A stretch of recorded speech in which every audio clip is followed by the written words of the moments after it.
కూటమి ప్రభుత్వానికి నమస్కారాలు. కూటమి ప్రభుత్వం మీరు చెప్తున్నారు 2 రోజుల నుంచి జగన్ గారు జీవో మీద సైన్ చేయలేదు కాబట్టి మీకు ఎటువంటి వేతనాలు వేసే ఆలోచనలో లేదు ఈ యొక్క ప్రభుత్వము అని అంటున్నారు.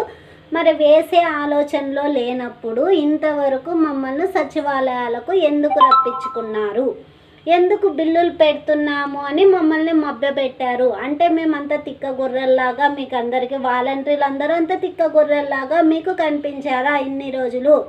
మీది 2023లోనే జీవో అయిపోయింది కాబట్టి మీరు సచివాలయాలకు రానవసరం లేదు అని ఎందుకు చెప్పలేకపోయారు? మీరు వచ్చినప్పుడే తెలిసి ఉంటుంది కదా, జీవో లేదు, జీవో మీద సంతకం పెట్టలేదు కాబట్టి మీరు విధులకు రానటువంటి అవసరం లేదు, సచివాలయాలకు వెళ్ళాల్సిన అవసరం లేదు అని చెప్పొచ్చు కదా. ఇన్నాళ్ళు దాచిపెట్టుకోవాల్సిన పని ఏముంది చెప్పండి. తర్వాత ఇంకొకటి, జీవో అతను ఆ యొక్క ముఖ్యమంత్రి గారు జీవో మీద సైన్ చేయలేదు, రైట్. తర్వాత మీరు 10,000 ఇవ్వాలి అంటే ఒక కొత్త జీవో తీసుకొని రావాలి కదా. మాకి కొత్త జీవో తీసుకొని రావాలంటే 10,000 జీవోని తీసుకొని వచ్చి సైన్ చేయాలి కదా. ఆ యొక్క పని మీదే కదా, మీ యొక్క ప్రభుత్వందే కదా. మీరు ఎందుకు సైన్ పెట్టడం లేదు అని అడుగుతున్నా. నిరుద్యోగులం 2,60,000 మందికి తను ఉపాధి కల్పిస్తే ఇప్పుడు 2,60,000 మందికి మీరు నిరుద్యోగం కల్పిస్తున్నారు. అతడు ఉద్యోగం కల్పించాడు, ఇతడు నిరుద్యోగం కల్పిస్తున్నాడు. 5,000 ఇచ్చారు, మీరు 10,000 ఇస్తా అని చెప్పేసి లాగేసుకుంటున్నాడు. 5,000 ఇచ్చాడు, 5,000 ఇచ్చి నోట్లో ముద్ద పెడుతుంటే 5,000 నీకు సరిపోవు, నేను 10,000 ఇస్తా అని చెప్పేసి గాలికి ఎగరేసుకొని తన్నినట్లు ఆకాశంలోకి గద్దెలకి ఎగిరిపోయినట్టు ఉంది మా యొక్క పరిస్థితి. చూసిన వాళ్ళంతా ఏమంటున్నారు, మీకు చాలా బాగా శాస్తి జరిగింది, గత ప్రభుత్వంలో అన్న 5,000 అన్న జీతం వచ్చేది, కానీ మీరు కావాలనే 10,000కు ఆశించి ఈ ప్రభుత్వాన్ని తెచ్చుకున్నారు. ఈ ప్రభుత్వం మీకు బాగా చేస్తుంది, తగిన శాస్తి చేసింది అని మేము ప్రజలతో కూడా బయట అనిపించుకుంటున్నాం. బయట పోతే మాకు మొఖాలు చెల్లట్లేదు. మీకు ఉద్యోగాలు లేవంటేనే ప్రతి ఒక్క అమ్మగారు అడుగుతారు, ప్రతి ఒక్క అయ్యగారు అడుగుతారు, ఏమైనా వాలంటరీవా నువ్వు, ఇంతకీ నీకు వాలంటరీకి ఉద్యోగం లేదంటనే, తీసేసినారంటనే అంటే మా తలకాయలు ఎక్కడ పెట్టుకోవాలి? 5 సంవత్సరాలుగా చేసినాం, దీన్నే నమ్ముకొని బ్రతికినాం. ఒంటరి మహిళలు ఉన్నారు, వికలాంగులు ఉన్నారు, తర్వాత హ్యాండిక్యాప్స్ వికలాంగులు ఉన్నారు, తర్వాత యువకులు ఎంతోమంది నిరుద్యోగ యువకులు, డిగ్రీ చదివినటువంటి యువకులు కూడా ఉన్నారు దీంట్లోన. అందరూ మీ యొక్క కూటమి ప్రభుత్వాన్ని నమ్ముకొని 10,000 ఇస్తారు అని నమ్మి ఆశించి ఓటేసిన వాళ్ళు ఉన్నారు. మా యొక్క ఓటుని దుర్వినియోగపరుచుకున్నామని మేమే తలదించుకునేలాగా మీరు ఈరోజు చేస్తున్నారు. ఎన్నికలకు ముందు ఒక మాట, ఎన్నికల తర్వాత ఒక మాట. ఏరు దాటాక ఎల్లన్న, ఏరు దాటాక పోరా మల్లన్న అన్నట్టుంది మీ పని. మీకు జీవో లేదు అంటే ఇప్పటి వరకు మాకు CFMSID ద్వారానే మే వరకు మాకు జీతాలు చెల్లించారు కదా.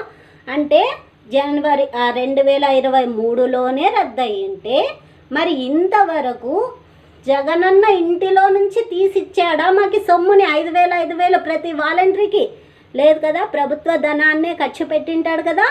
అంటే ప్రభుత్వ ధనాన్ని ఖర్చు పెట్టాలి అంటే ప్రతి ఒక్కరి సైన్ కూడా ఉండాలి కదా. ప్రతి ఒక్కరి సైన్ చేస్తేనే కదా మాకు బిల్లుల్లో నుంచి అకౌంట్లోకి వచ్చి జీతాలు పడేది.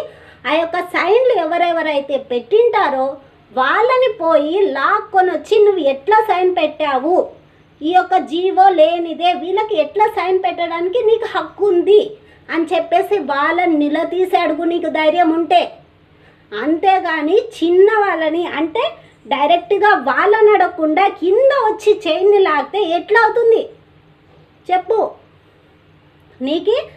నువ్వు ఎట్లా సైన్ చేసావు? వీళ్ళకి జీవో లేదు, క్యాన్సిల్ చేసి పడే అని అప్పుడే 2023లో నుంచే మాకు జీవో లేదు, చేసే రైట్ లేదని. ఇప్పుడు ఆ యొక్క సైన్ చేసిన ఆ యొక్క మంత్రి అయితే పోయింటాడులే, ముఖ్యమంత్రి పోయింటాడు, మంత్రి కింద చేసిన మంత్రులు ఉంటారు కదా, కలెక్టర్లు ఉంటారు కదా, వాళ్ళని అడగాల్సింది నిలదీసి ఎట్లా సైన్ చేసినావు వీళ్ళకి, జీవో లేదే ఎట్లా సైన్ చేసినావు, వీళ్ళకి బిల్లులు ఎట్లా పెట్టినావని వాళ్ళని నిలదీసి అడుగు. ఇప్పుడు నిలదీసి అడిగి ఎట్లా వీళ్ళకి అమౌంట్లకి డబ్బులు వచ్చినాయి మే వరకు అని చెప్పి నిలదీసి అడుగు. అంతేగాని మా యొక్క పొట్టకూటిని కోసం పొట్టకూటిని కొట్టడం ఎంతవరకు సమంజసం. నెక్స్ట్ ఇంకోటి, పార్టీ కండువాల్లో జనసేన పార్టీ వాళ్ళు వచ్చేసి వైఎస్ఆర్సీపీ పార్టీ కండువా ఇట్లా కప్పేస్తే టకాని భుజం మీద చేసుకొని నా వాళ్ళే అని అంగీకరిస్తావు. మరి మేము ఏ పార్టీ కప్పుకోలేదు కాబట్టి ఒక కుండలాగా దొబ్బేస్తే ఎట్లుంటుంది? అంటే కండువాలు కప్పుకుంటే మీకు సమంజసం, కండువాలు కప్పుకోకపోతే ఒక మట్టి కుండతో సమానమా మేము? చెప్పు. ఒక ఆడపిల్లగా అడుగుతున్నాను. ఆడపిల్లలకి ఎంతో న్యాయం చేస్తా అంటావు కదా, ఏం న్యాయం చేసావు? నాకు అలాంటి వాళ్ళకి ఏం న్యాయం చేసావు నువ్వు అడుగుతున్నా అని చెప్పు. 2,60,000 మందిలోన నీకు అనిపించిండొచ్చు పార్టీ పరంగా వీళ్ళు పనిచేశారు అని అనిపించింటే, నీవు నిజంగా తెలుసుకోవడానికి పార్టీ పరంగా పనిచేసిన వాళ్ళు ఎంతమందో, ప్రజల కోసం పనిచేసిన వాళ్ళు ఎంతమందో నీకు తెలుసుకోవడం ఒక వారంలో పని అనుకో. 2 రోజులు 3 రోజులు నువ్వు ఇంకా డిప్యూటీ సీఎం స్థాయిలో ఉన్న అతనివి నువ్వు. నీకు ఎన్ని రోజులు తలుచుకుంటే 1-2 గంటలు లేదా 2 రోజుల్లో తెలుసుకోవచ్చు ఎవరెవరి పార్టీ తరపున పనిచేశారు, ఎవరెవరు ప్రజల తరపున పనిచేశారు అని తెలుసుకోవడానికి. ప్రజల తరపున పనిచేసిన వాళ్ళని పెట్టుకో, పార్టీ తరపున పనిచేసిన వాళ్ళని పెరికి. మేము పార్టీ తరపున పనిచేయలేదు కదా, మా పొట్టకూటి కోసం పనిచేసాం. మరి దీంట్లో ఎంతోమంది గ్రాడ్యుయేట్స్ కూడా ఉన్నారు తెలుసా. మరి ఎందుకోసం మమ్మల్ని అన్యాయం